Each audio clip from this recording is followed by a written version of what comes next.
What up, everybody? I'm your host JP, and this guy right here. Yeah. He is my co-host Josh. What up, everybody? And welcome back to another episode of the FIlmBros podcast.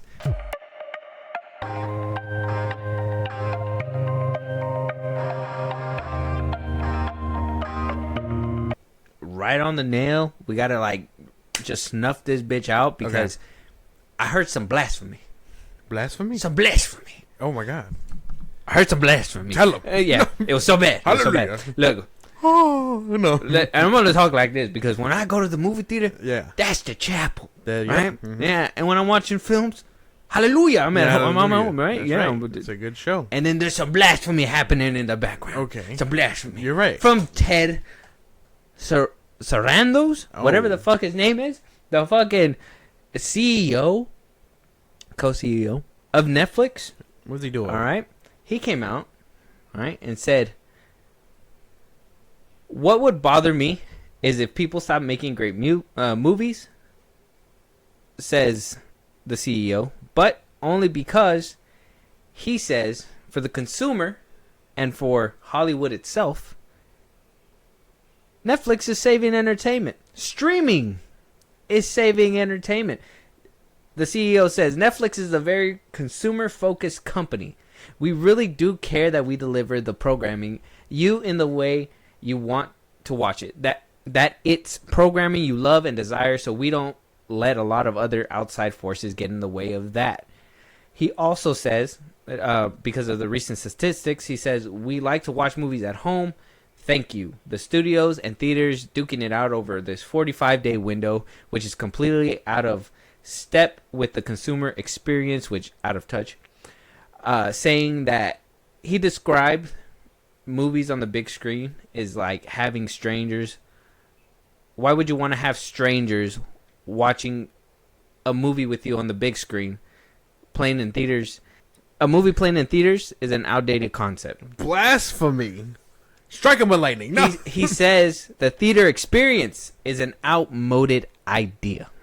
His quote verbatim: if you are unfortunate enough to live in Manhattan and can walk to a multiplex to see a movie, but most of the country cannot. So he's saying because we're lucky, not everybody can. But apparently, according to statistics, streaming numbers are doing way better than movies. Movie theaters are kind of everywhere, and I want to say that there's even smaller movie theaters. I mean, we used to have a dollar theater. Well, movie theater experiences roll back to like centuries back, right? This shit goes drive-in movie theater. Shit goes back. So the idea of like statistics ruling the battleground of like where entertainment should lie, streaming or box office, this 45-day window to stream exclusive movies has been working out forever. Like, this is how they promote movies. How Hollywood's been making it. Now, streaming does help. But even Hollywood themselves, which, I mean, I don't know how true can it be, because they refused to give us the streaming numbers. Yeah. Even with that SAG strike that happened, they said, actors can see it, but it's confidential to the public. There is some profitability there. I know they kind of lie when there's only a profit because they once they start seeing that shit's dropping, they're like, oh, up the price for the consumer. They only do like 3 seasons, which kind of cut costs, right? They don't have to worry about going bigger or grander because they don't do as much animation. They can cut it, boom. They said they're going to start dipping a little bit more in that, but at the end of the day, the sheer volume that streaming pumps out, like how I think we've talked about it before, like content, right? Instead of like an experience, right? Like movie theater, and I mean, don't get me wrong, we're going to talk about this right now in a second. Movie theaters have been lacking the experience. I think the last time we felt something was the Barbie and the Oppenheimer, which was a couple years back, which is crazy because they try to do like Wicked and what was the other one? I don't even remember. Yeah. See, they try to make it an event and it didn't really work out. Now the thing that was kind of like last year's thing was like the Year of the Monkey, right? Because it was like Kingdom of the Planet of the Apes, Monkey Man. Yeah. Like that was kind of like what was happening. Wukong, that came out in video game form. So there was a lot of like the Year of the Monkey type shit. So not a lot of eventful movies like that be happening. And the No. MCU has basically fizzled out. More or less. Infinity War, Endgame used to be like those big movies. Every MCU movie used to be like a big movie. So I will say the flair, like you have to work extra hard to get people to want to leave their house. But I will say it's because they haven't been trying. And then when they do try, they overdo it. Like Chicken Jockey. Come on. Like that. I mean, I guess that's a movie theater experience to remember. But it's not the right one that you want to remember. You know what I mean? Didn't they say that they're releasing a sing-along cut? I hate it. I hate it so much. Yeah, the idea. I wanted to choke out the WB executive that came up with that. They're like, Chicken Jockey's going to rule the world. Yeah. But I think, I don't know. This is such a I'm going to boost my platform type of conversation. It sounds so bad when you put it onto paper because it's not true. I think the experience of being with strangers in a movie is a thing that, kind of unites people. And the type of person that he says, he sounds very much like we make stuff to be consumed and they consume it. You know what I mean? So my formula must be working. Yeah. But it's really not if you got to keep upping the price and whatnot for everything. I mean, eventually when you become the giant, you feel like you can kind of move the needle. I understand that to an extent, but I think streaming as this conversation, like obviously you're going to boost your own platform. You're going to be like, well, yeah, my shit does a lot better. But at the end of the day, I don't think Netflix is giving people an experience unless it's like, like a show. Like sometimes Stranger Things, Stranger Things came around, but then it kind of goes, right? Yeah. It comes and it goes, and then it went fast. for 4 years. I'm trying to think. Like, there's not a big eventful stuff on TV that is memorable. It's either people are consuming it because out of boredom, and in which case, yes, you've catered to the most like I'm gonna scroll on my phone and have this in the background kind of person, or romance movies, dime a dozen, and then. What else? Like, you're watching it, you're using it to catch up on movies that you haven't even seen in theaters. That's what I mostly use Netflix for. Like, hey, did this movie make it on Netflix? I'm going to watch it on Netflix. Mm-hmm. I know this movie was in theaters too, but like, it's criminal to know that there's a Martin Scorsese film out there that we have not seen only because it's locked up behind a paywall of streaming. Apple TV? The Apple TV, yeah. Which, I mean... I have it. I have it too. We could watch it now, but still, like, you got to understand. Like... Goodfellas, right? Casino, like we go back, right? Up until recently, fucking Wolf of Wall Street, all this, like all that stuff was box office gold coming up, right? Now we're at the point where Martin Scorsese's not even going to be remembered for that film. To be honest, people are going to be like, "Oh yeah, that one." Is that the same guy that did Goodfellas? Everyone's going to remember that. Goodfellas, yeah. I think. Oh yeah. Okay, so I'm not to say that he isn't totally like. I guess in his own lane, because Netflix did revolutionize the streaming game. However, to call movie theaters, a timeless experience or whatever, like no, nothing will ever beat a movie theater. Here at my house, when I put on Netflix, I will scroll on my phone depending on what I'm watching. But he said it's not a timeless thing. He said it's an outmoded idea. Yeah, well, he's old, so he's old and he thinks he reinvented the wheel. But I would say that at a movie theater. You're not going to catch me on my phone.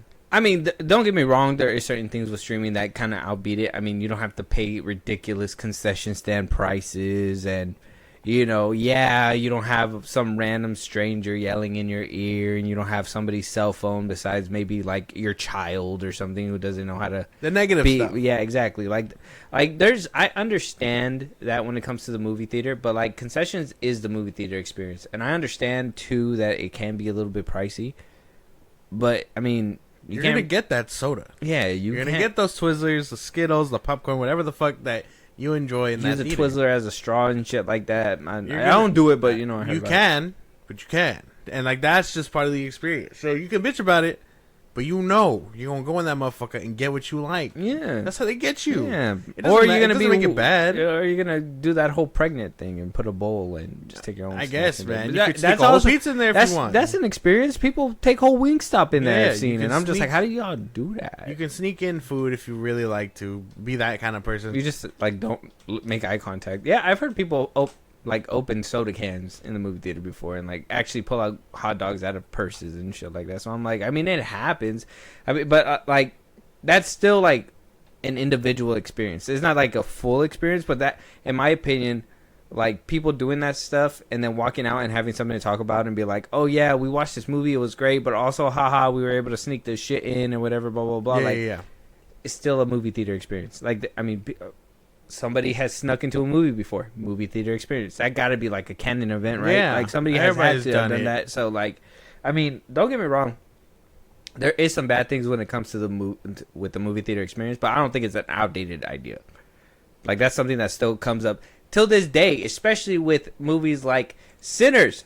Sinners setting the pace, setting the like. Basically, Ted came out with this comment, and Sinners came up to shut him right up. Exactly.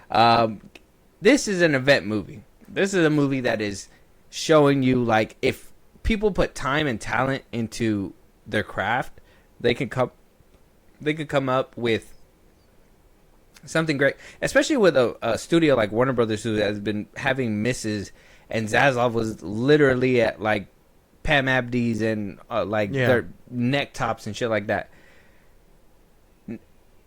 Now we're at the point where like they're winning, right? We had back-to-back wins. Yeah. Fucking Minecraft, which is, I guess, a win in itself, I guess. But then, which is kind of like an event movie. So Warner Brothers has kind of put out 2 event movies this year. So Minecraft and Sinners. it should have been Mickey, but I guess it'll be Minecraft. Mickey. Oh, I mean, okay. If it had to be Mickey or Sinners, No, Mickey over Minecraft. it should have been Minecraft shouldn't have done it. Like Mickey should have been that one, but like Sinners. Sinners. I'm choosing Sinners. Okay, sorry, Robert Pattinson. We but watched it. We will have a review out.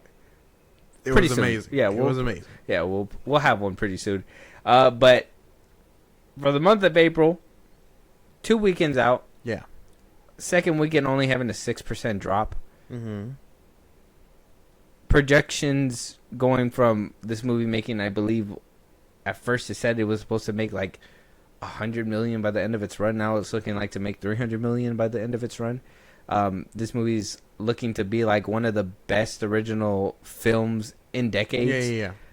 Like it's making like it's just record stuff. I don't know if the bad publicity with Variety making an article like, oh, it should have made this and this, like it's overperforming, but it shouldn't have done this and this and this, and then also like stuff with Ryan Coogler and like what did he do?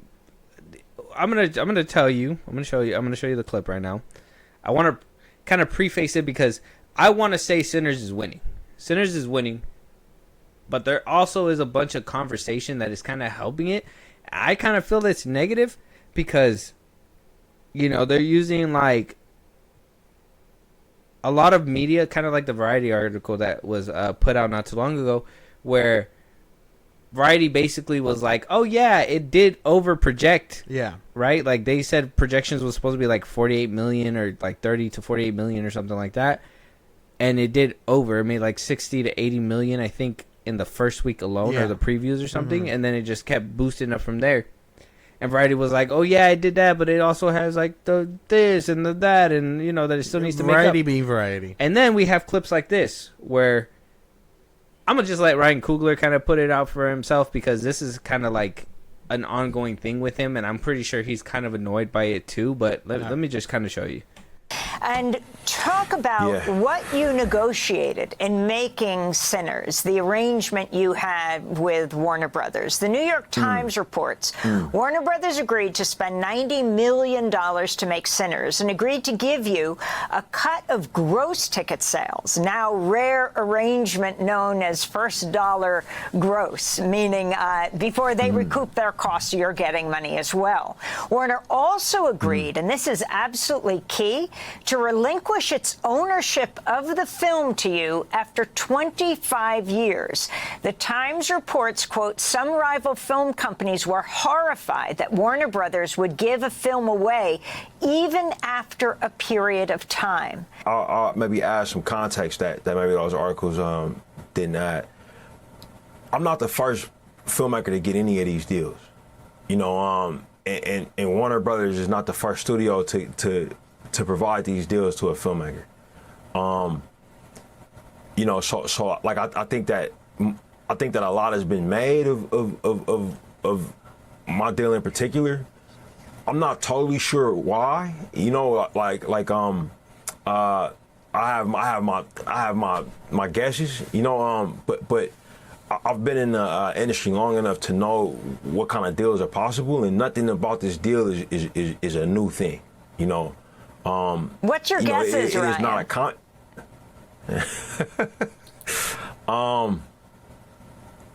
I'd rather not say. but you know, like the attention on what's happening with this project, you know, outside of it as a piece of art and as a piece of commerce has been very interesting. You know, but for me, you know, this film was very important to me. As a writer director, I've made over $2 billion at the global box office. I'm not yet 40 years old.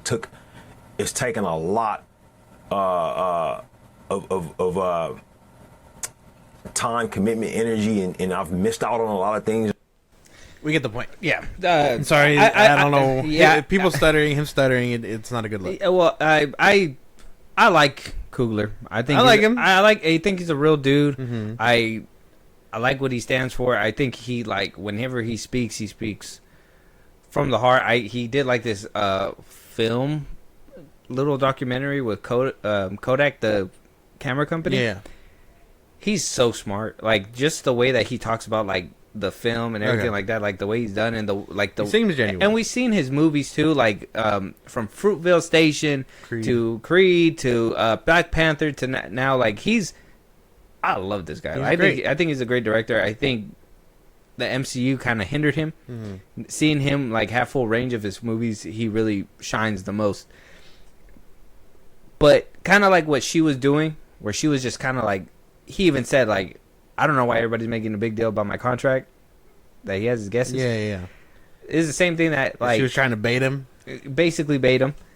He's just a genuine dude, and it slips up on him, and there's a lot of things where like, you know, kind of like when they said about the contract.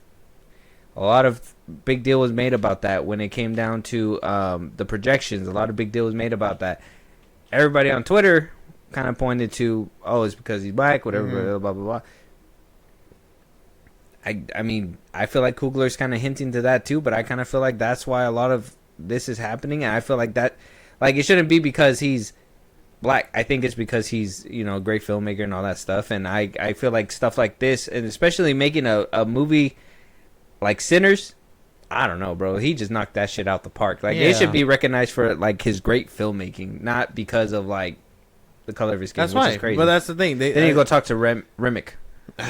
And then a lot of people just, I don't know. I think that's the thing. It scares people because it'd be like, what? You gave it to them and all that stuff. But if they're really making it a big deal out potentially because of this, that's just Hollywood doing disappointing things. I kind of find that to be a little disappointing. Only because he's successful and he's doing good stuff for Hollywood. This is great. He's saving movie theaters. It's amazing. I don't know if you've seen, like, the post where, like, Pedro Pascal got hung on the wall of the movie theater he went to go watch Sinners at. Hilarious. We're gonna talk about him in a little bit, but okay. Yeah. But yeah, so Sinners has been doing amazing. I don't know. Does this kind of help combat whatever Ted Seranos was saying? Of course it does.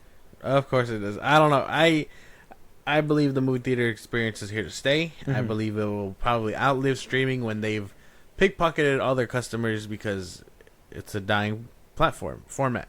That's the word I'm looking for. Movie theaters are gonna have to evolve though, eventually. Like, now you can kind of see what they're doing. You get the seats and stuff like that. Seats and everything, but concessions obviously needs to go down a little bit. They got to figure out a way to do costs when it comes to that. I think that's where they got their deals. They got their AMC members and all that stuff. You seen the hookup, bro? When I put my little code up in that, that's what I'm saying. They scan that beep. Ooh. We're not. That's with Regal. We're not with Regal. We could be though. No, we are with Regal. But you see, They got all that kind of stuff. So if you're not a no, yeah. If it is not a paid ad, but we can be. But let us know what you guys think. Let us know if Ted is just dead wrong on this conversation in itself when it comes to the movie theater experience. He's an old man.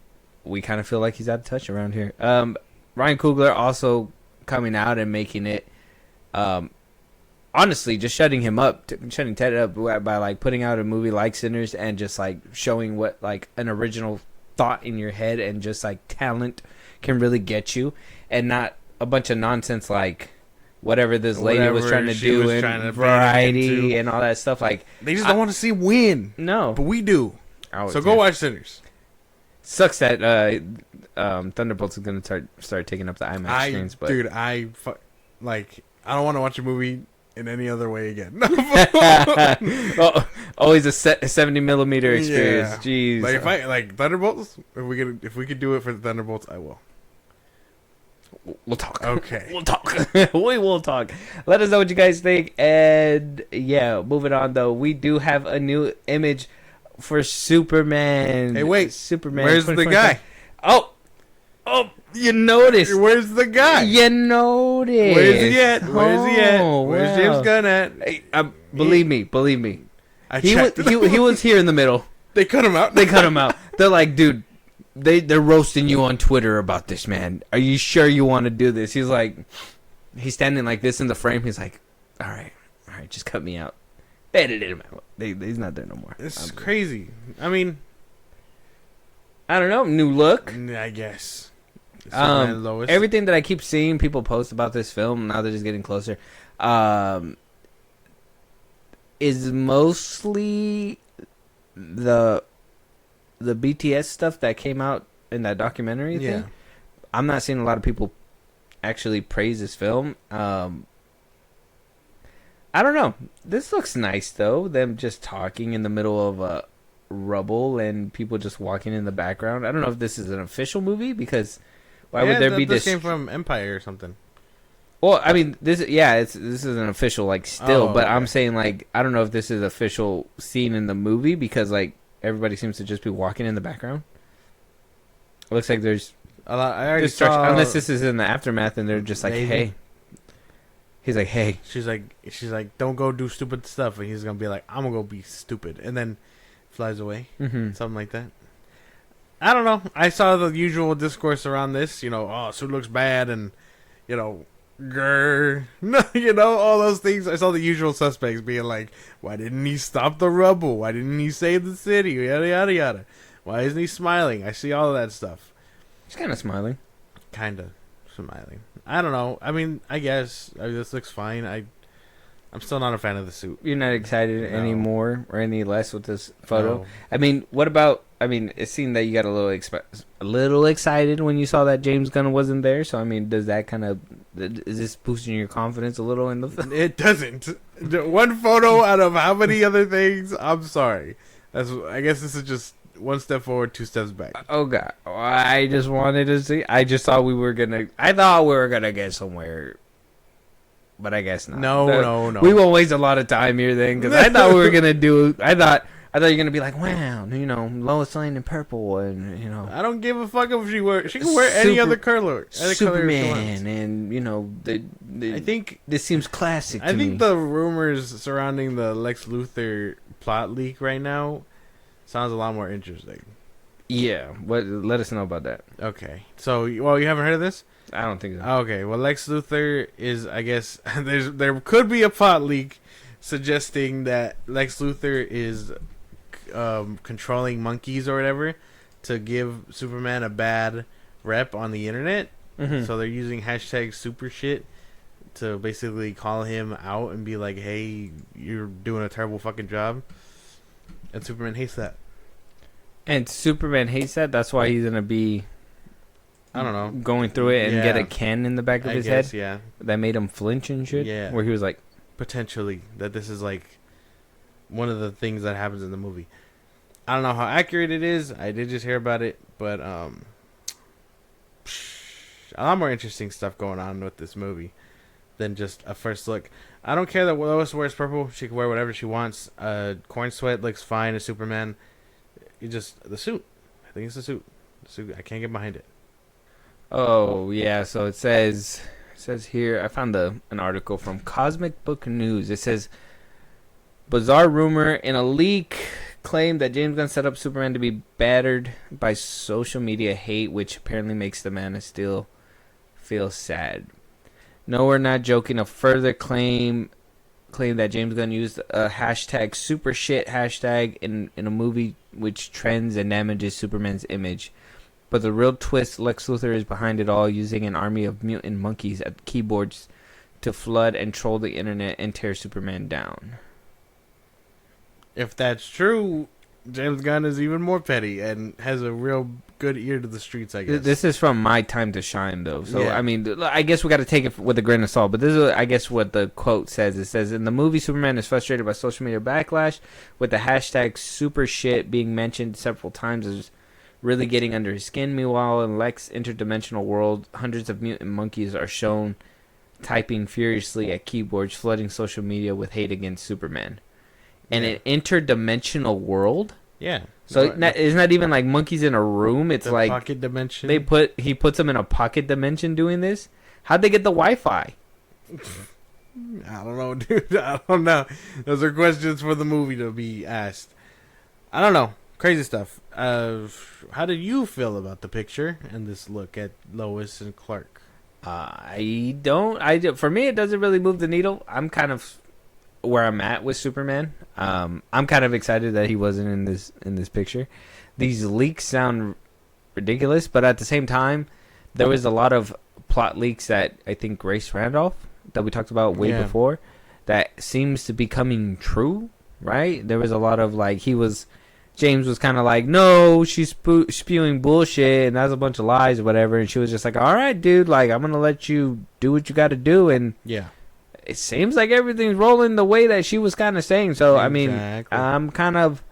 I obviously, like, these leaks don't ruin a movie for me because I obviously want to see how it's executed on screen. Yeah. But none of it really sounds interesting to me. It's just strange, and especially stuff, with like man. the imagery that we've seen with the trailer, with the one trailer that we've gotten in all this time.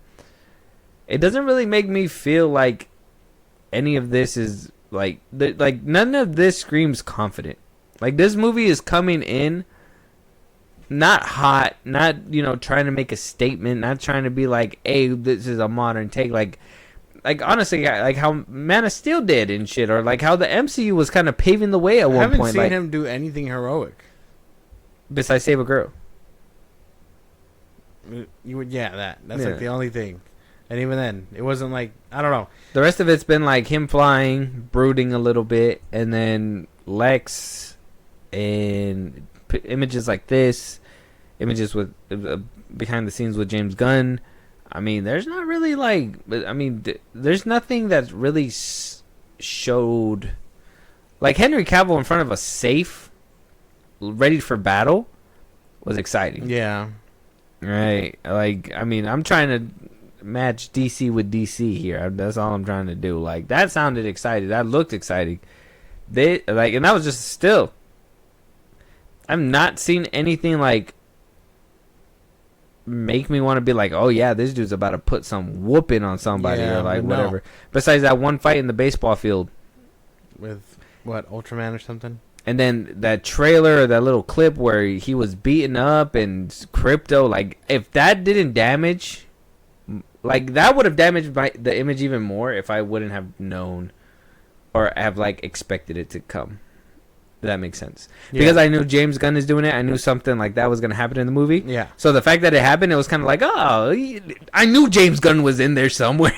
And it kind of Makes more sense. So that's why I'm kind of like, it's not really moving the needle. I just kind of feel like this is just another thing. And it's good that he's kind of combating the stuff. I think it's hilarious that he combats it like this, where like he debunks rumors. He doesn't debunk rumors when they're kind of true. Yeah. Right?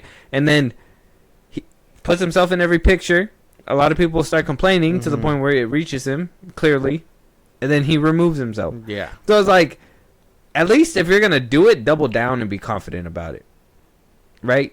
That's just my thing. And if you know it's bad and people are railing you for it and you're actively correcting it, Well, don't correct some stuff and not the other things. Yeah. Like you gotta do a full sweep. You can't just be like, oh, I'm gonna do this, do that, whatever. Like, no, that's too far. I'm James Gunn, bitch. Like, you're not gonna make me change that, right? Like, it just all this movie doesn't scream confidence. These still don't scream confidence. These trailers don't scream confidence. I've not seen a movie like shake at the legs this hard. Shake at the legs. Like, yeah, like that's a good way to put it. Mm-hmm. I agree. I don't think that any of this screams confidence. I haven't seen anything about him that reminds me even close to what we once had. So, yeah, no, it hasn't moved the needle for me. I don't care. We're just gonna let this roll, I guess. Check out the still. Let us know what you guys think. David Cornsweet and Rachel Brosnahan, they're just looking at each other. I mean, there's no action, no nothing. There's just destruction in the back and people shuffling, and that's it. So let us know what you guys think, though. Moving on, Pedro Pascal being praised and hated at the same time. He put himself in the middle of a weird pickle. Myself, I think he's an industry plant, so I think he's going to be just fine. And that's why he feels like he can do these kinds of things. But I'm going to let you hear what he did. Okay. Yeah, dude. This man's an industry plant for not. sure. At this point, I'm going to have to believe it. So he calls out J.K. Rowling. Okay. And I mean, it's cool. I mean, calling out somebody is fine. I don't like when people act like, I mean, when you're an actor and you just go out of your way to kind of like, I mean, I understand. I really don't understand. Like, just keep private. That's just my thing. Okay. Keep private, like, all your ideas and all that stuff. Like, for the most part, support it in the back end if you want to, but just don't let people know. I think that's just the best way to kind of go about your life. Because once you put it on display, you put it up for interpretation for everybody.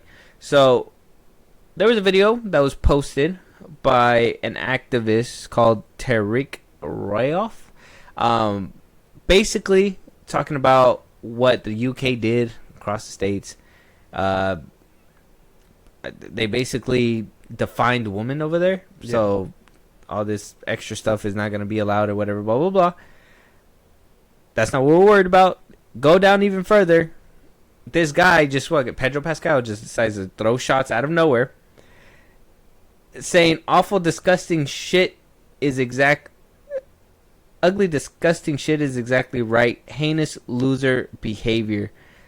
Saying that it's serious Voldemort villain shit what J.K. Rowling is kind of cheering for, because after the whole thing passed in the UK, J.K. Rowling kind of went around saying like, well, all my hard work kind of did work out. And so Pedro Pascal had something to say about that, apparently. Said Voldemort level shit. And I kind of feel like this is not the attention you need when Fantastic Four movie's coming out, but at the same time, I think another thing happened where, like, when Gina Carano was kind of like being tossed to the side, a lot of people were pulling up that he kind of supported some weird shit too, and he was kind of left alone. So now that he's doing this, I don't know, man. This guy is kind of a little weird, and he's kind of, I mean, I'm thinking it's going to hurt the Fantastic Four bag or anything like that. I think if he doubles down or says anything anytime soon, it probably will, and this will kind of get a little bit bigger, but I don't know. I kind of feel like stirring the pot in this moment in time is not the right time. Not a couple of months away from your own movie, but not I just don't want Superman to win. All right, and if this industry plan is gonna fuck it up for me, bro, I'm just like, it makes me mad. Voldemort and heinous level shit. That's crazy. It's all because of her trying to take credit for her stance and all that stuff. Yeah. I mean, you can always talk about other people's politics. Sure, why not? What Gina Carano did was say things about Germany and Nazis and all that stuff. She's still fighting it in court right now. She's fighting it. So I would say it's two different things. I mean, you can express your opinion. He's not doing it on set. He's not doing it in anyone's backyard. It should be fine. He's just saying it. He disagrees with her. She thinks she's a heinous loser. So you think that? Well, I understand that. It is his opinion. Yeah. I agree with you on that part when it comes down to like the micro thing. Yeah.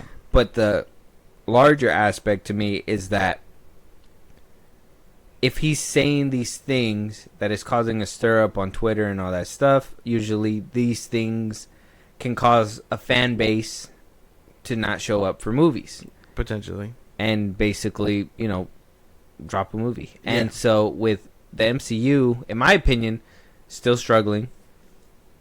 Kang was an issue before.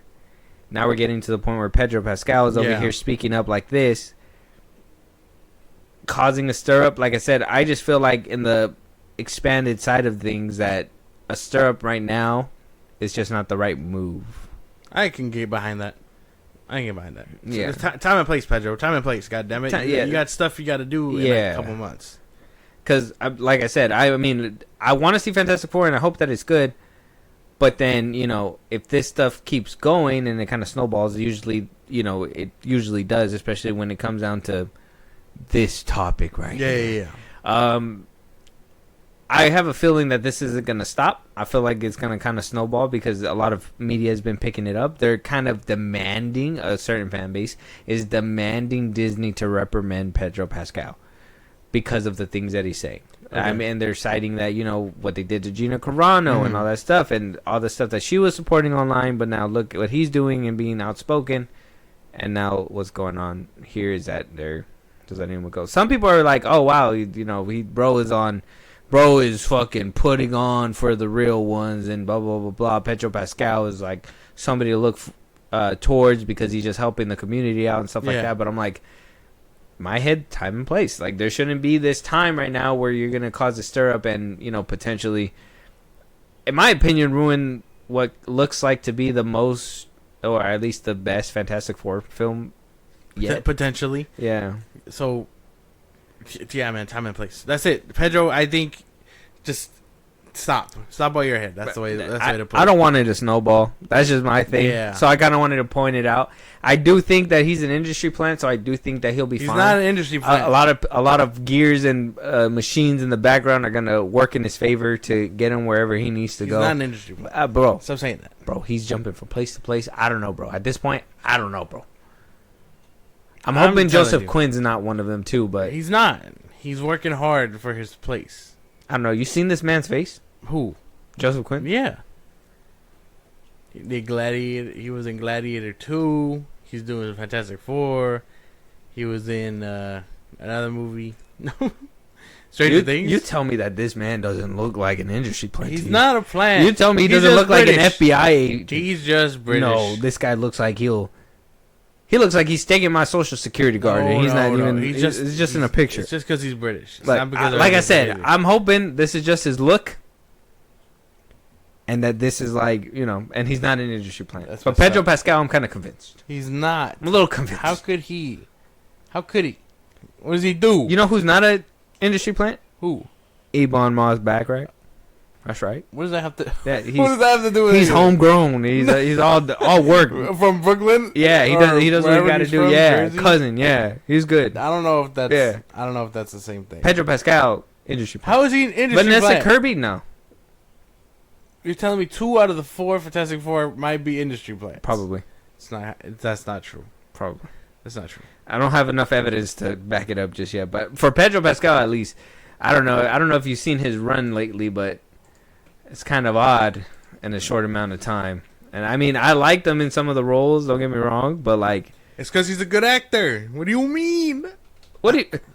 Come on, bro. Like, he plays anything different all the time. He's kind of like a semi-likable Dwayne Johnson. Like I said, the way you see Dwayne Johnson is the way I see Pedro Pascal. That's not the same man. Look at this. Look at his fake smile. I know it. What the hell? Yeah, dude. Fucking Wild Robot. Okay, he was in the Unbearable Weight movie with Nicolas Cage. Yeah. The Materialist. Literally in The Mandalorian doing voice work now. He doesn't even show his face anymore. How much industry plenty can you get where you're just like, you know what? Keep the helmet on. I just phoned it in for you guys. Gladiator 2 got picked up out of nowhere. Last of Us. Come on, man. Like, come on. Out of nowhere, bro. I mean, he didn't have like the hugest role where it was like, oh yeah, like he should be here. Yeah, bro. You're a hater. Huh? I don't care. I have hater energy. What the hell was that? I have hater energy for Pedro Pascal. That's not fair. Yeah. You know, speaking of we got the Rock movie trailer coming out tomorrow. Do we? As of recording tomorrow. Oh yeah. Oh yeah. So what is it? The Machine or something like that? Yeah, the Smashing Machine. Yeah, that one. Mm-hmm. Crazy stuff. I'm excited for that one. I'm not. Because it's The Rock. Because it's The Rock. It's The Rock. Well, yeah. Well, I'm excited for Fantastic Four. Damn it. Yeah. He's an effective industry plan. What do you want me to tell you? It's working. He works, but I recognize your game, buddy. No. I recognize You're not on the shit. He's doing his jig up there. He's like, yeah, but I still got you in the seat, motherfucker. And I'm like, yeah, you do. You're gonna watch me dance. Yeah. You're doing a good job. It's like, fuck. Shut up and take my money. It's not fair when you have a whole machine going up against you, man. I can't not look at everything, bro. If they're giving me the bells and whistles, I'm looking. It's not a machine. It's a whole machine behind there. All right. Dwayne Johnson, he used to have a machine pushing him, but I don't know so much nowadays. I feel like he hired his own machine to go behind him, and when you have your own machine going behind you, you know, if you're not making the right moves, the machine's not. I won't be able to believe the Smashing Machine unless he loses a fight. That's it. That's like the best way to put it. This is based on a real person, right? Yeah. I can't remember. Guess why?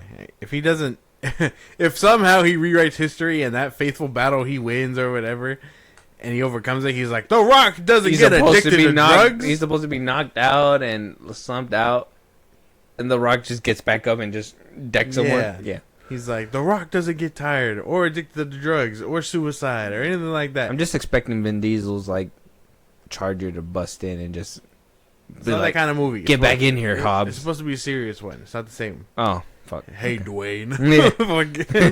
Oh, yeah. You can't say no to Fast X Part 2 now, can you? You're right in the middle of your movie. This is going to catch it on camera. Yeah, so effective industry plant for sure. I will admit. At least I can admit that. At least Stop calling him that. It's not true.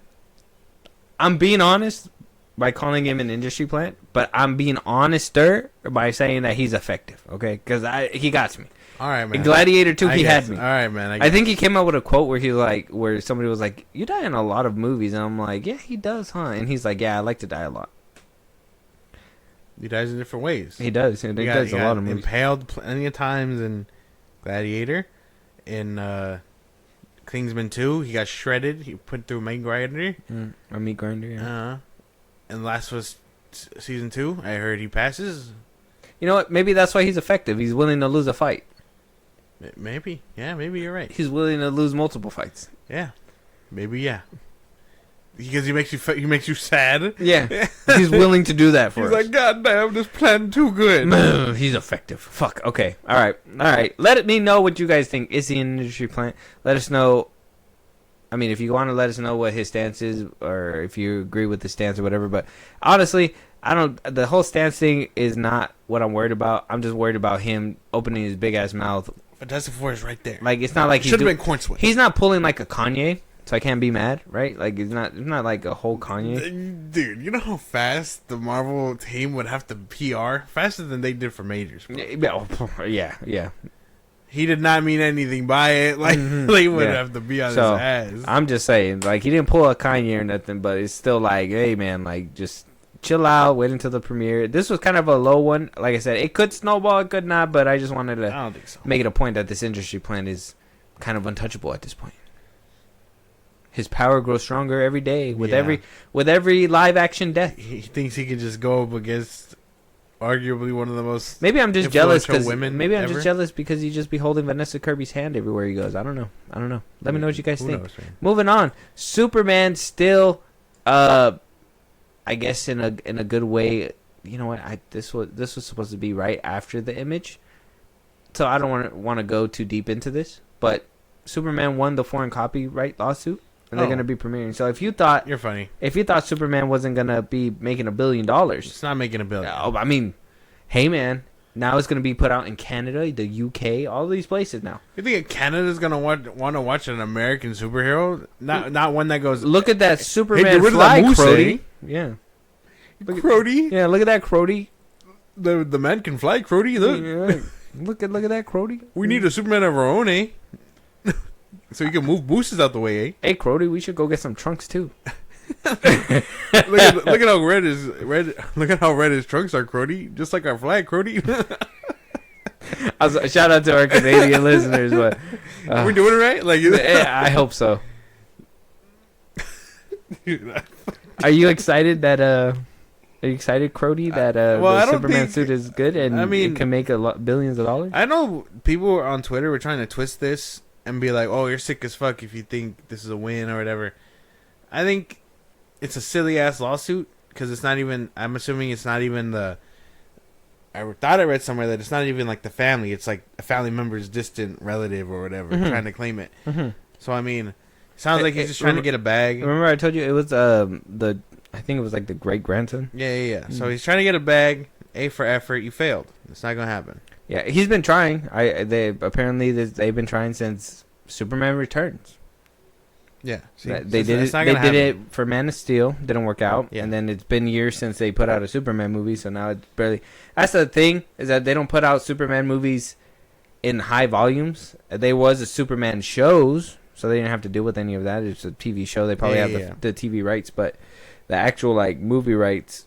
Every time they try to do that, he probably speaks up and is like, "Hey, I want my cut of it," and every single time he's probably turned down. Yeah, there's not enough movies to put out, but yeah, I guess it's somewhat of a win for sure. So let us know what you guys think. So no James Gunn in the picture and a lawsuit win. Oh hey, Warner Brothers is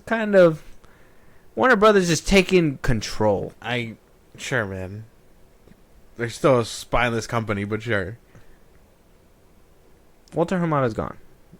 So is Jeff Shaw. Yeah, well, it's like his ghost is still running that bitch. Jesus, yeah. Same shit, different day. I know. Let us know what you guys think, though. All right, and so the Star Wars community, I don't know, it doesn't seem to get a win all the time.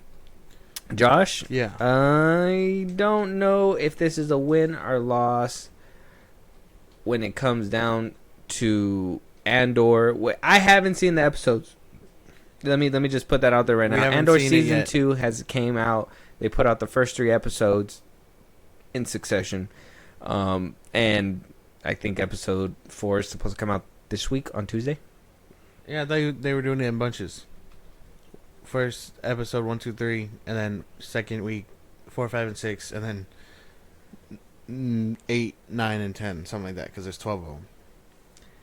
I don't know though. Don't quote me on that. Okay, so there is. Yeah, I think they said there's 12, and they'll be out in 3s. So that's how it's supposed to be. But they're putting out episode by episode weekly after the first 3 episodes. Oh, okay. But I guess with this, I mean, I was seeing a lot of the cool stuff. I guess some people are like, Zack Snyder's the blueprint. Like boom boom. Oh yeah, I saw that. Blah, blah.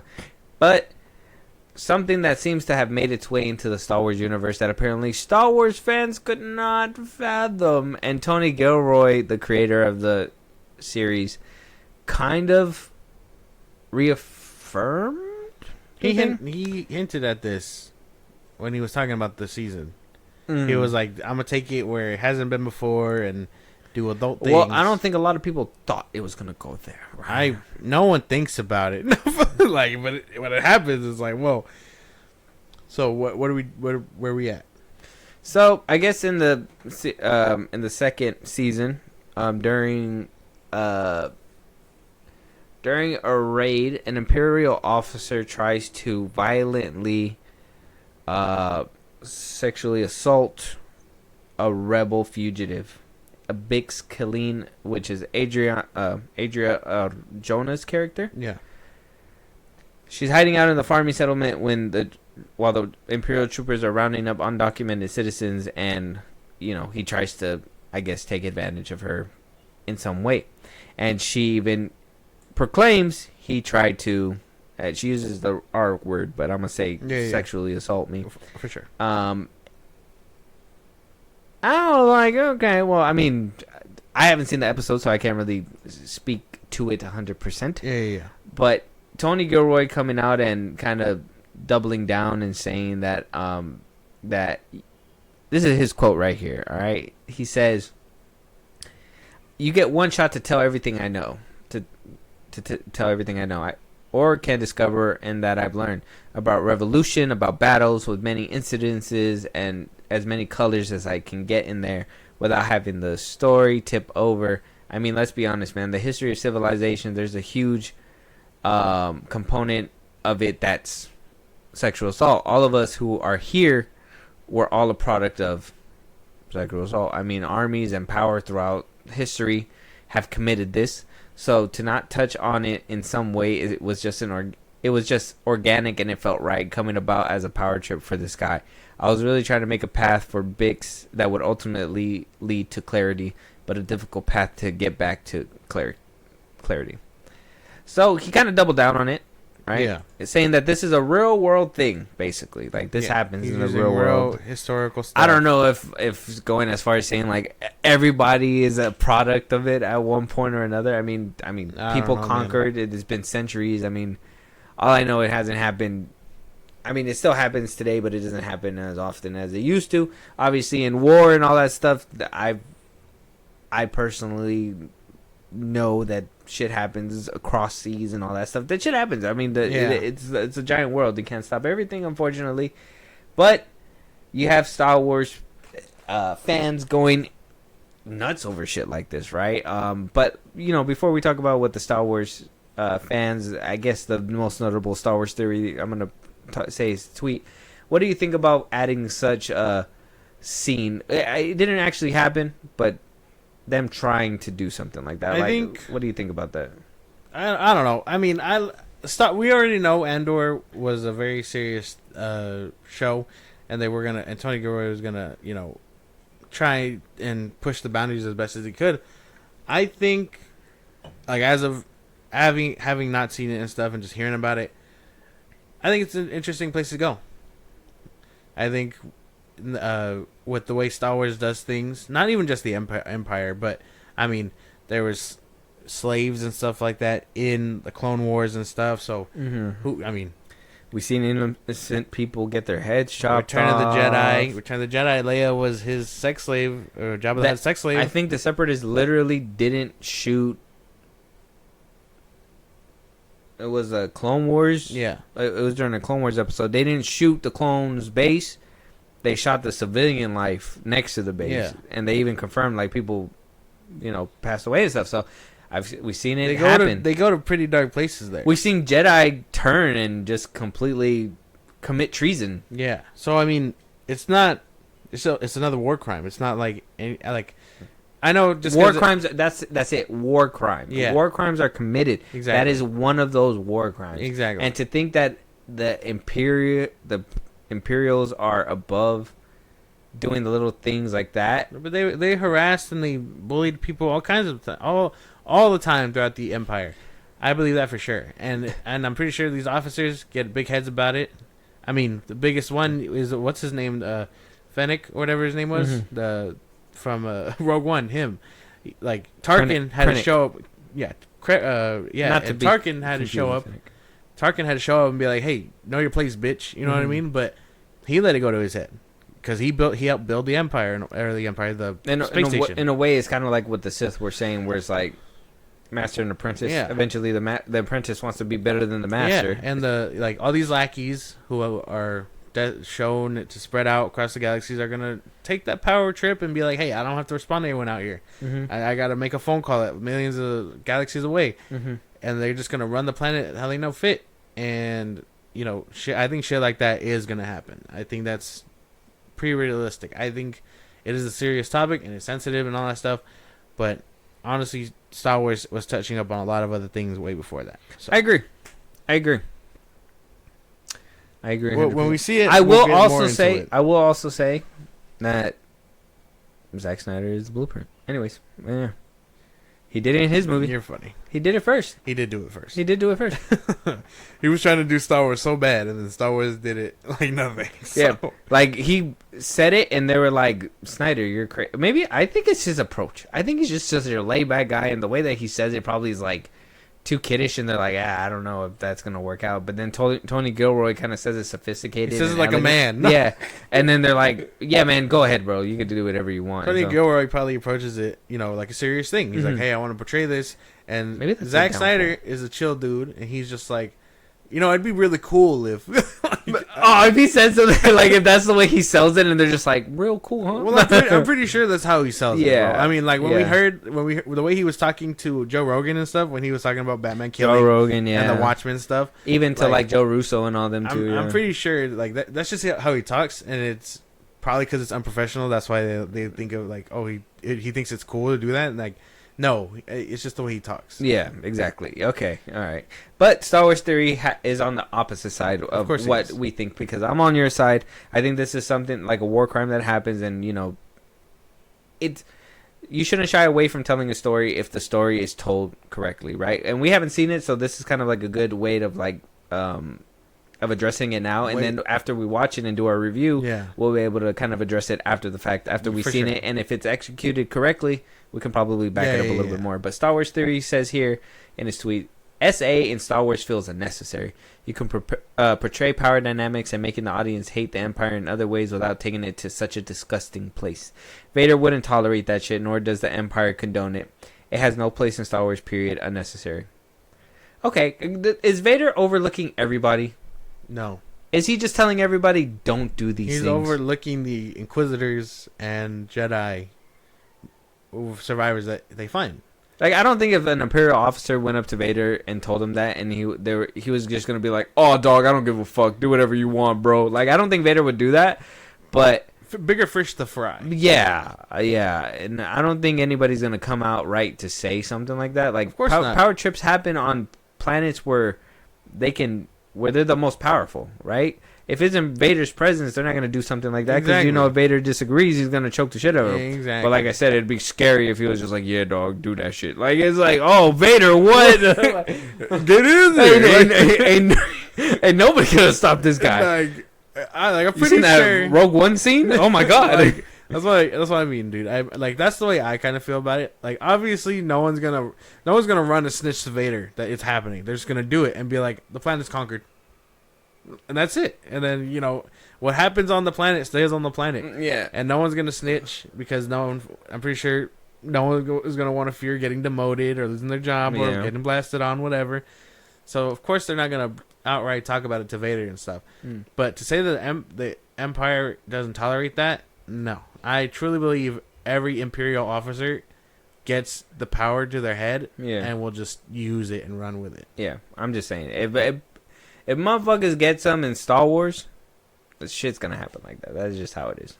Like, I don't know. I think you can kind of tell when, like, Star Wars Theory isn't always correct. Like, never. Like, it's, like, odd. But when a project pisses him off, it's either really good or like really bizarre. If you notice, a lot of these conversations come from how they said like it's just breaking the fantasy. That's the thing. Is that it's breaking that wall between reality and sci-fi. And my thing is I don't mind. I mean, come on, dude. Like they have stop signs. They have stoplights in the thing. Like you would think an alien place wouldn't need to have single file roadways. We're in the middle of we're in the middle of the original trilogy right now, dude. And it's like they got stop signs, they got police, they got stormtroopers policing the roads, like cops, honestly. Like these are cops, these are space cops, essentially. Like I don't know, like he's so out of touch. There's so much stuff from the real world that's put into movies. Like I understand that there's certain things that you should like. No, well, I think nothing should be off limits as long as it's executed correctly. Like I think isn't like the whole Empire based off like World War II stuff? Like I feel like I've heard that somewhere. Yeah, that the Vietnam. See, so I don't know. Star Wars Theory just his brain works. The Battle of Endor. Yeah, his brain works funny. I don't know. Yeah, this is the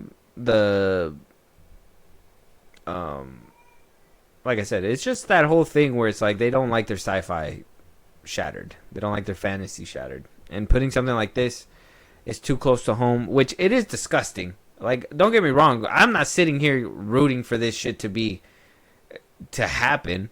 But we know that it happens. It's real life situations. These things. What is it? Don't talk, don't tell, or whatever, something like that. Where it's just like we know it happens. We just want to be shown it. But I think to show it is also another as a storytelling device, not just outright. Because Yeah. I mean, that is my gripe too. Like, I don't want to see unnecessary sex scenes or whatever.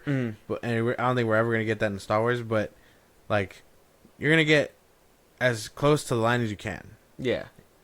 And I don't think that's anything wrong. And I haven't seen the show, but like if somebody saved her or a man saved her or another woman or whatever, However it happens. like in a way, isn't that kind of showing like there is people banding together stopping that kind of evil from happening anyways, right? Like that's real world stuff. Regardless of what evil comes, you want people to combat that evil. You want more people to be on the side of good versus on the side of evil. And if evil shit like that is happening, well, I mean, it's just another evil that needs to be, what is it, like educated to children, like, and young adults, like this isn't okay. Yeah. Like this stuff happens, but it's not okay. You're not supposed to let these things happen.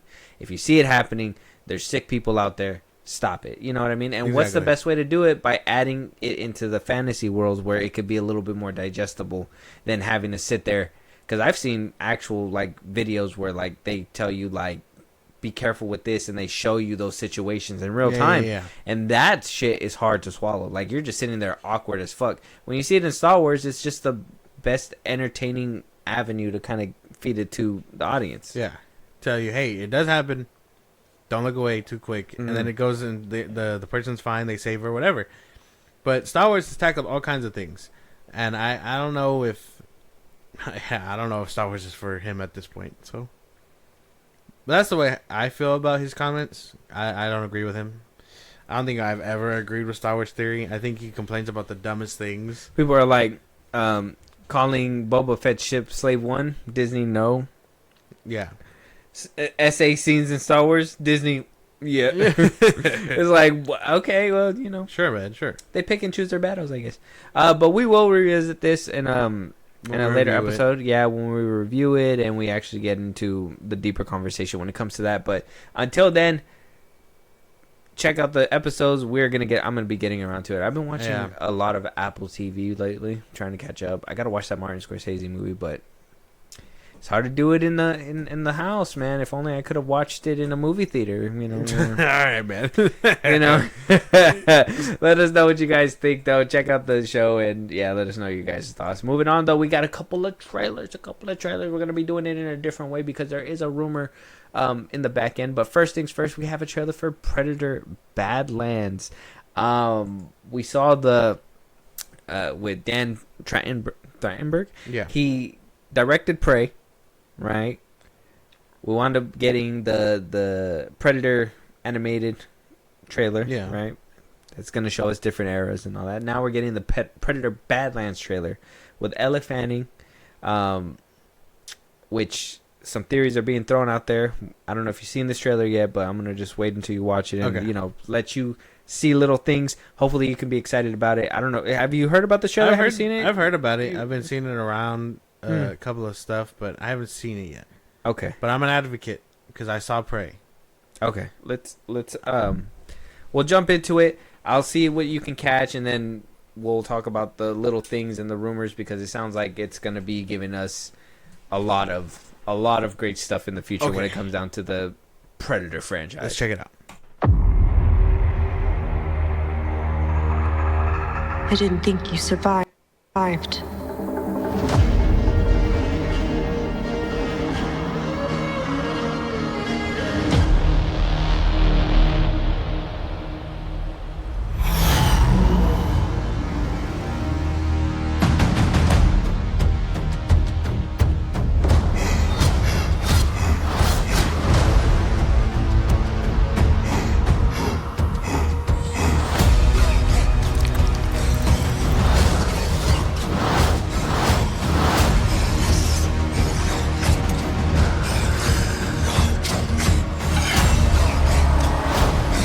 You're hunting something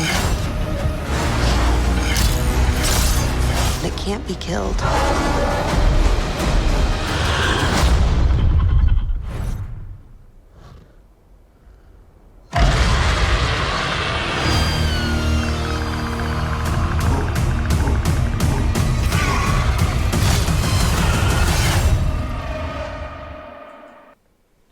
Oh, damn. Looks like we're gonna be following a predator. A predator in his own habitat. Yeah. They're gonna be. It seems like he's going through the passages, right? We kind of got hints of that in like the Predators movie and stuff like that, where like they come from a planet of hunters and they gotta, They got their own trials and tribulations. Yeah, gotta hunt to become the best warrior, the best hunter, and all that, and blah blah blah. He looks young. Yeah, no, I think this looks great. So a few things. One thing, and I can't lie to you. I've seen this trailer at least a few times. I need you to. Okay. I need you to because I was like, as soon as I watched the beginning of the first time, there were so many things that I caught, and then they started hitting the internet, and I was just like, oh my fucking god, we gotta wait to record it, and we have had a busy weekend. Okay. We went to go watch dinners and all that stuff, and it's been a lot. But first things first, I just think it's hilarious, a good little nod, because Disney now owns the rights and it's all one universe. But the head of the alien from Independence Day, they're right here, right? And you can see like a T-Rex is here and all that stuff. So obviously they've been hunting for a while. One thing that really caught my eye and made me be like, holy shit, things are gonna just like shake up for not only the Predator universe but the Alien universe. She is a fucking android from the Alien universe. The Watani, right? Wayland Watani. Wayland robot that we've seen in the Alien movies, most recently in Alien Romulus. Yeah. What a great movie. Still remember that one. But rumors are floating around too that we may see not only aliens possibly in Badlands, but that in Fede Alvarez's sequel we might be getting a little bit more Predator action in there too. Later on down the road. Now that's probably a separate conversation, and you could probably touch up on that right now. But at least for this trailer and these little nuggets that we're getting, saying that we're getting a Predator and Alien universe, like, does that not hype you up in some way? Yeah, another attempt at the Alien versus Predator crossover could be cool. I think with the way the franchise looks, and honestly with these two maybe sticking around for it to happen and actually make it cohesive and not so fucking dark. And I don't mean like tone, I mean actual visually dark. But like, it could be really cool, especially because, I mean, what's her name and the other android from Romulus survived, so we could be following them on another film, and they could be our survivors. Oh yeah, because they said that they got like a signal of a planet out there, and that's where they were heading off to at the end. And this one too. I mean, how could it doesn't look like that place had much humans outside of, like, maybe that one group of bikers. So yeah, that settlers, something like that. Yeah. So maybe, and it looks like it's gonna be Predator versus Predator too. So could be cool. I'm down for this. These were kind of reminding me that I didn't see a lot of people talking about this, but these were kind of reminding me of the alien spores as he was running through. It was crazy because they were like exploding in his face. And so, like, I mean, that could also be another indication. Like, the movie itself looks good. Yeah. I mean, I was a fan of Prey. Yeah. I do think that them taking this route has been a long-awaited one, so I'm hoping that this actually pays off. See, when I heard Ellie Fanning was going to be part of this, I thought she was going to be an actual person, so I'm kind of intrigued. I guess the best way I can put it is that I thought this movie was going to be different and not be this, but now that I know that it's this, I'm excited yet skeptical, because this is a new take and this is something that hasn't been done before. I know Prey was kind of like new ground reboot and all that stuff that was a fresh start, but there were still elements in there that you can tell that came from before and all that stuff, and just put in a new fashion. This seems like it's all new territory. And I know we've never followed a Predator run before, and if she's an android, I mean, I don't know if they come and an actual Predator as a main person. Yeah, that's why. And I don't know if these androids come with like a language for aliens and stuff, or like other things out there. But I mean, if she can communicate with him, that'd be kind of cool. Is it going to be like revealed that Waylon was looking at this species too? Maybe. And we got like we got a very bad imagining of alien mixed predator. Mm-hmm. Would be fucking kind of crazy. But I don't know. This looks good. Can't even be mad at that. This looks good. Even with the little tidbits for the future and all that stuff. Yeah, it looks like really good. this guy was looks like he's about to murder another predator right here. Yeah. I guess he didn't make the cut. If you know what I mean. He got his ass whooped. No. Yeah. So I mean, even with these rumors, if a predator does show up in an Alien sequel, I mean, I hope they don't give like just a small section of a film to like Alien versus Predator. I hope like if they show up, it's like in a cameo capacity, like, you know, kind of hype it up, right? Like if we see an alien in this Predator movie, Yeah. like use it as a cameo, like kind of hint that it's gonna be coming, but save that interaction for like an actual their own for film. sure. I think the best way to go about it is like the way the MonsterVerse did it before it got crazy, where it just hinted to each other. Oh yeah. Through like end credit scenes and stuff. So I could get behind something like that. Yeah, because Alien Romulus didn't hint to this at all. But then again, Prey didn't hint to aliens either. So No, I mean, I guess their first entries is kind of like their standalone. You got to reintroduce what's happening. Yeah. They've been dormant since the terrible one, Predator in Requiem? 2018. Predators. Oh, Predator Don't want that 2020. bad suit Yeah, or whatever. 2020 or 2021. Yeah, 2019 or something. Yeah, that one was crazy. They're like, we got to go back to basics. Predator hunting humans, Mm-hmm. and then aliens, and then humans in space. Aliens follow it up, whatever. Make a sequel to the beloved first one. And fuck what happened in 3 and 4. No, like that's the best way to go about it. That's basically what happened. But yeah, I mean, I'm excited for this. This movie sounds great. I'm gonna watch the Hulu show that's gonna be coming out. The Predators ones. That one looks good. Yeah, man. If they're getting around to another Alien versus Predator, Exciting to be stuff. honest, I didn't think I was gonna live to see it another one. What the hell? Yeah, Man, I don't. I didn't, like. I know Hollywood reboots it, but I thought it tanked so bad that they weren't gonna do it. That was my thinking. No. I thought they were gonna be like, we're never gonna do it. Kind of like Freddy. I mean, you think we're ever gonna see Freddy versus Jason again? Of course not. That's what I'm saying. If I thought that was gonna be like a once in a lifetime thing. If Disney really wanted to, they would make like an animated show and start adapting their crossovers like this. Yeah. Because I mean, they're doing it. DC was doing it. DC's doing it with Sonic right now, and then DC also did it with Godzilla and Kong, and now you saw it. Marvel does it with Black Panther versus Predator, Spider-Man versus Predator. They went to space. They did Avengers versus Aliens. Oh yeah. Like they could start dipping into these like things. what if stories, exactly, like an animation Elseworld style or something. Yeah, that would be cool. Just to fucking push the needle, but no, they don't. Because a lot of people be like, well, the MCU is good and they're ruling the movies and the comic books, but the animation, DC has animation, which I feel like DC fell off now. So I mean that's one thing, but MCU could totally pick up that crown. I thought What If was gonna do it. Even though there's some elements that I liked about it, still kind of wobbly, but yeah. At the end of the day, MCU has like that opportunity to kind of like, or not MCU, but at least Marvel in general, I guess, because they're under Marvel banner now. They could really capitalize on like an Elseworlds of like aliens, predators.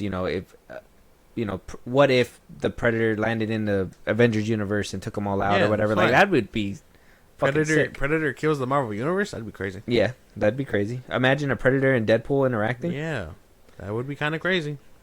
But no, like Predator takes off his face. He's like, Wade's like, I'm uglier, and just he takes off his mask. he's like, you are not. They just start joking. Yeah, that'd be. I don't know. I think Marvel. I think that it's all untapped potential for like Disney.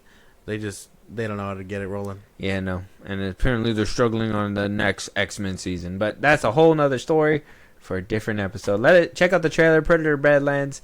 Let us know what you guys think, your guys' theories, how can they connect the universes together again. I actually enjoy that they're going to be taking it movie by movie, so let us know if you guys think that's cool, or if you would have just preferred another Alien versus Predator fresh off the boat.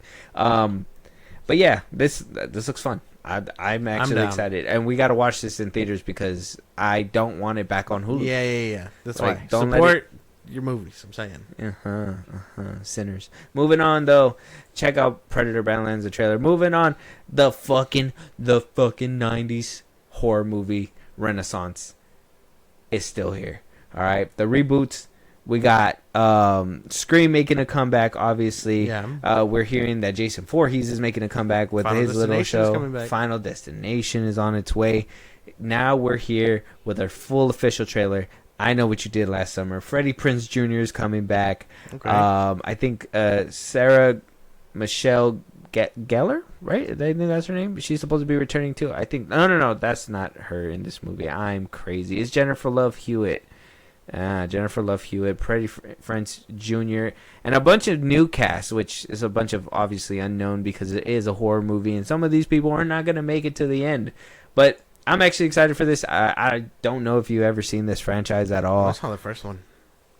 Long time ago. You probably don't even remember it. Know the first one. And if you remember the parody, then, I mean, Scary Movie's like the only way you'll probably know.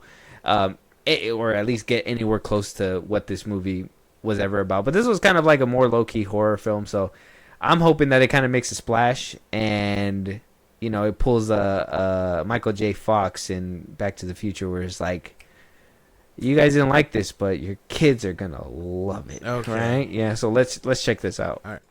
Baby, you okay? Why don't you... Baby, you okay? Why don't you go upstairs and do that guided meditation you like? Thank you. Find a peaceful setting and close your eyes. Imagine a white light calling you. Hello? Now, feel that love entering your body and emanating out from your chest.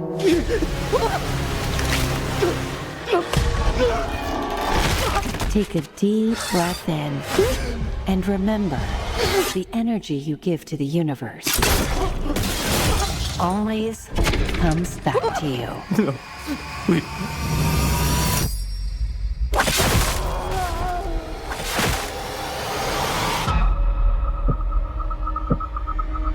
Do you think this is some kind of karma for what we did? What if someone saw what happened?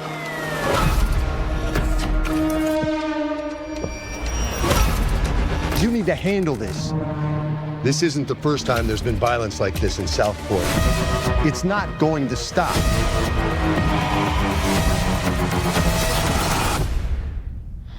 I need to start drinking. Someone is coming after us. I need your help.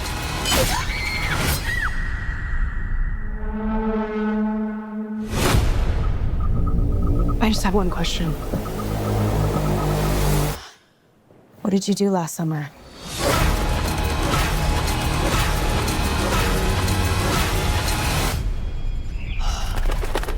This place is so beautiful, it makes me want to die.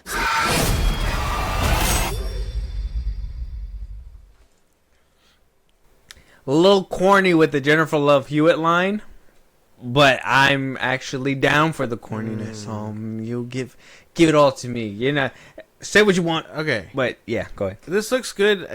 I don't know. I think it looks good. It's just one of those things where, like, you know, it's trying to escape from the era it's come from, but it's still in there. Still looks like that. Yeah. I mean, I'm sure it could do great. I mean, it's like Scream. It's like Michael Myers. It's like watching anything they try to like revamp. They're trying to bring it back. I feel like Scream had you more excited than this when it was coming back. I'm a fan of Scream. I know what you did last summer is kind of more like because I don't pull that movie up as often, but I kind of still see it as like a little classic, like a little cult classic. Yeah. Like, okay, but I know what you're saying. Like, this does feel like it was from that time. Like Scream 4 was great, right? And it felt modern. And then when the Scream, you get word Scream 5 happens, and you're like, really? They're trying to do it again, and then they bring in the new actresses or whatever, and it's still trying to escape from the era it once was. 2018, Michael Myers too. Like, I don't know. Like, it looks good. I'm down for the ride. This makes me want to watch the other ones. Mm-hmm. It just for the because it seems like there is continuity there with Freddie Prinze Jr. and stuff. Yeah. I just can't help but feel like it's trying to leave the era it once came from. That's it. Does that make any sense? Yeah, no. Like I said, I think that what do you call it? I think you hit it right on the nail with it because I honestly like it felt like if I was watching the old trailer of it, and you know, bringing Jennifer Love Hewitt and Keenan Jarvis to reprise their roles. Like, don't get me wrong, they're taking that Sydney and route where like, but Freddie Prinze Jr.'s like he's not that guy. Like he's never been for this franchise at least. Because even in the second one, I don't remember him being a prominent part in it. But he wasn't that guy, right? It's kind of like Fast and the Furious happened, right? And then Fast 2 happened, right? And Vin Diesel's not there, right? And then they did the Tokyo Drift and everything. They put more movies out, right? They only did the first, I Know What You Did Last Summer, the second one, and then about 20 years later, they put out. It's like we missed it, you know? Yeah, so they didn't really, like, bring him in as, like, a legacy character really that much. They're just more like, hey, you're what made the first one good. Yeah, you were here. You were here, right? So, I don't know. It looks good though. I guess I can't be too mad. I was really hoping it was gonna look a lot better because I wanted to like really push our experience because it's coming out in July, right? And obviously it's gonna be completely doused by it's gonna lose Superman, Jurassic Park, and fucking like I know it's gonna get smothered. Which is a bold move, Sony, to put this movie there instead of like in October. Oh, we got a contender. No, you don't. Yeah, like should have put it in October or something. What the fuck? A horror movie called "I Know What You Did Last Summer" in the summertime. You're fucking wow, bro. Real brainiac shit going on, dude. You're so funny to me. The last one came out 20 years ago. What 20 summers ago? Like, I'm just saying, and that corny line too. Like, I'm sorry, like I cringed a little bit when she's like, "I know what did you do last summer?" It's like cheesy in a good way. So I guess it's fine. Okay, all right. Well, there's that to look forward to in July. Yeah. If it ever has like a chance of like, if one day, you go watch Fantastic Four and they say, "Sir, you've seen it 3 times already. We don't have tickets to sell." They're like, "Do you want to go watch I Know What You Did Last Summer?" At least you can be like, "Sure." Sure. No, it's clobbering time. Hand over the tickets, goddammit. Who has them? Just starts beating his ass. Who has them? They're like, "Sir, I know what you did last summer, and Superman is perfectly open for you." Superman? I'm killing you first. Give me my hook. You're like, you know what? Just give me the damn tickets for I Know What You Did Last Summer. Jesus. Yeah. Check out the trailer, though. Let us know what you guys think. I Know What You Did Last Summer is on YouTube right now. Yeah, not as exciting as I was hoping for, but let us know what you guys think, because I really want to voucher this one. I am. Yeah, I Know What You Did Last Summer. Okay. Check it out. No? Did it convince you? Yeah, it looks good. Like I said, I you don't even sound confident. I gotta check that. I gotta check out the other ones. I gotta see if this one's good, worth it. You're like Warner Brothers and James Gunn promoting Superman right now. What are you doing? Go see the movie. You go check it. Puts himself in the photo. Let us know what you guys think, though. With that being said, that is our last topic. Any topics that we should be talking about, any movies that we should be reviewing, you guys want to hear your voice on one of these episodes, Josh, let them know where they can do all that stuff. Twitter, TikTok, Instagram at FIlmBros Podcast. We post the episodes are up. You can hit us up there for any news or movies you want us to cover. Buzzsprout, links in the social I just gave you. It's like a Patreon. You subscribe. You help the show grow. Really appreciate it. Let's do us anywhere you get your podcast at FIlmBros Podcast, Spotify, YouTube Music, Apple Podcasts. Again, wherever you get your podcasts, go listen. New episodes are out weekly. Be part of the conversation. Twitch at FIlmBros Podcast. And when it's all said and done, subscribe to our YouTube at FIlmBros Podcast. And with that being said, we'll talk to you guys on the next one. Talk to you guys later.